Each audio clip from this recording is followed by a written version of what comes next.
Hey guys, welcome to study IQ. So recently India ने एक बहुत ही इंपॉर्टेंट ग्रुप ज्वाइन किया है, Djibouti code of conduct.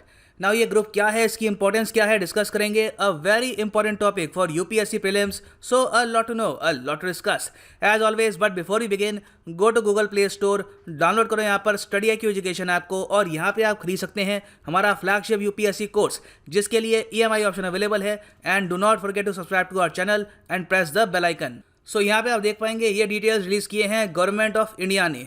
India joins Djibouti code of conduct as an observer member. अभी के लिए इस ग्रुप में इंडिया समेत 5 ऑब्जर्वर कंट्रीज हैं, जिनकी लिस्ट यहाँ पे आप देख पाओगे।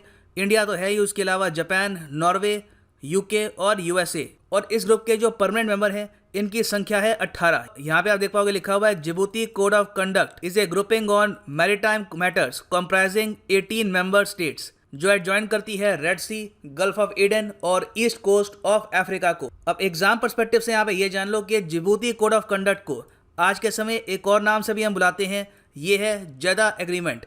Although Djibouti code of conduct सामने आया था 2009 में, जदा एग्रीमेंट साइन किया गया था 2017 में, और जदा एग्रीमेंट ने जिबूती कोड ऑफ कंडक्ट को ज़्यादा विजन और एक प्रॉपर डायरेक्शन दी थी अबाउट मैरीटाइम सिक्योरिटी। नाउ अब हम बात कर रहे हैं मैरीटाइम सिक्योरिटी की कंट्रीज़ की, मगर ये ग्रुप करता क्या है।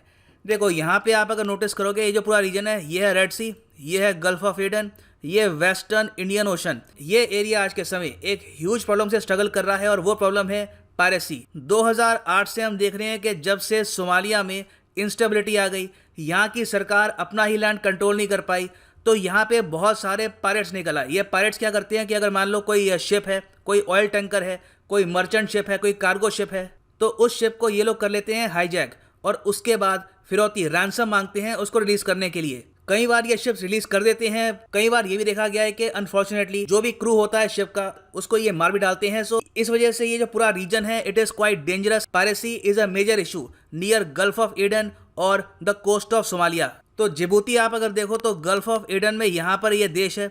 2009 में यहाँ पर कुछ कंट्रीज इकट्ठा हुई और इन्होंने ये कहा कि आपस में कॉपरेशन करेंगे रिगार्डिंग पायरेसी, और इस तरीके से जन्म हुआ जिबूती कोड ऑफ कंडक्ट का। बाद में इस ग्रुप का विस्तार हुआ, और 2017 में हमने देखा कि जडा, जो सऊदी अरेबिया का एक शहर है, यहाँ पर एक और मीटिंग हुई और डिसाइड किया गया कि टोटल यहाँ पे अब 19 कंट्रीज कोऑपरेशन करेंगी। उस टाइम 19 कंट्रीज थी, आज के समय नंबर हो चुका है 18। और यहाँ पे आप देख पाएंगे इनिशियली ये सब जो कंट्रीज थी, इन्होंने बनाया था Djibouti code of conduct. Djibouti, Ethiopia, Kenya, Madagascar, Maldives, Seychelles, Somalia, Tanzania और यमन, और बाद में इन सब कंट्रीज ने ये ग्रुप ज्वाइन कर लिया। अब देखो पायरेसी कितना मेजर इशू है, आपको अगर समझना है तो इसके लिए एक बहुत ही अच्छी मूवी है कैप्टन फिलिप्स। ये एक 2013 की अमेरिकन मूवी है, और ये मूवी बेस्ड है एक बुक पर।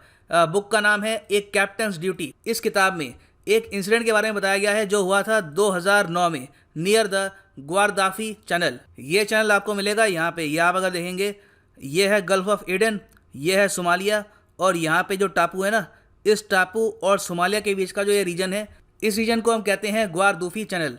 तो यहाँ से शिप गुजर रही थी और इस शिप को हाईजैक कर लिया गया, और बहुत ही मुश्किल से यहाँ पर जो भी क्रू है बाद में छोड़ा गया था। और इंटरेस्टिंगली 2009 में ही जन्म हुआ था जिबूती कोड ऑफ कंडक्ट का। तब से हमने देखा है कि ये जो रीजन है कुछ हद तक सेफ हुआ है, पायरेसी रिस्ट्रिक्ट हुई है, मगर अगर हमें यहाँ पे इंश्योर करना है कि शिप्स यहाँ पर सेफ रहें, तो उसमें इंडिया जैसे कंट्रीज़ की जो कोऑपरेशन है, दैट मैटर्स अ लॉट। अच्छा, एग्जाम पर्सपेक्टिव से ये भी जान लो कि पायरेसी को हम डिफाइन करते कैसे हैं। Piracy is defined by article 101 of the 1982 United Nations Convention of the Law of the Sea. ये कहते हैं कि any illegal acts of violence committed for private ends by crew और passengers of a private ship और private aircraft directed on high seas against other ships, against ship, aircraft, persons or property placed outside the jurisdiction of any state, any act of voluntary participation in the operation of a ship or an aircraft with knowledge of facts making it a pirate ship or aircraft. So ये है यहाँ पर text book definition of piracy. मगर इसका impact क्या है, ये समझने के लिए आपको जानना होगा कि कितने बिलियंस का लॉस होता है because of pirates to world economy.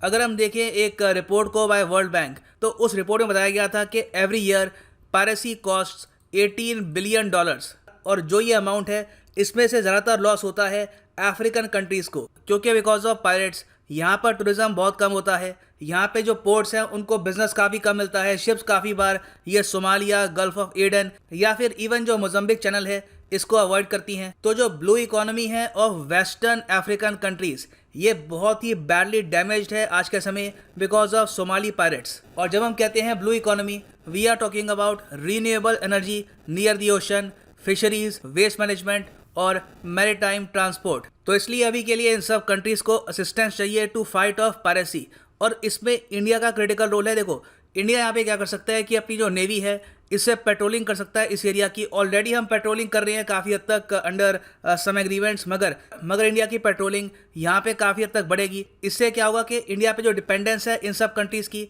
ये भी एनहेंस होगी। और लॉन्ग टर्म में अगर हम बात करें ट्रेड की, इन्वेस्टमेंट्स की, तो ऐसे ग्रुप्स को ज्वाइन करके इंडिया को लीवरेज भी मिलती है। बाकी आप अगर देश देखो जो ऑब्जर्वर कंट्रीज हैं वो काफ़ी दूर है फ्रॉम दिस रीजन। यूएस काफ़ी दूर है, नॉर्वे काफ़ी दूर है, यूके बहुत दूर है, मगर इंडिया का डायरेक्ट इम्पैक्ट हो सकता है इस रीजन में thanks to its huge navy. और मोस्ट प्रॉब्ली चांसेस है कि आने वाले 3 से लेकर 4 साल में इंडिया एक फुल फ्लेजेड मेंबर बन जाएगा इस ग्रुप का। एक और पॉइंट एग्जाम पर्सपेक्टिव से इंपॉर्टेंट ये है कि इस ग्रुप का अभी के लिए कोई हेडक्वार्टर्स नहीं है। इनकी मीटिंग्स होती है वेरियस कंट्रीज में, मगर जिबूती कोड ऑफ कंडक्ट का अभी के लिए एक बेस नहीं है। This is very important for exam perspective. So अभी के लिए ये है एंड इस वीडियो का।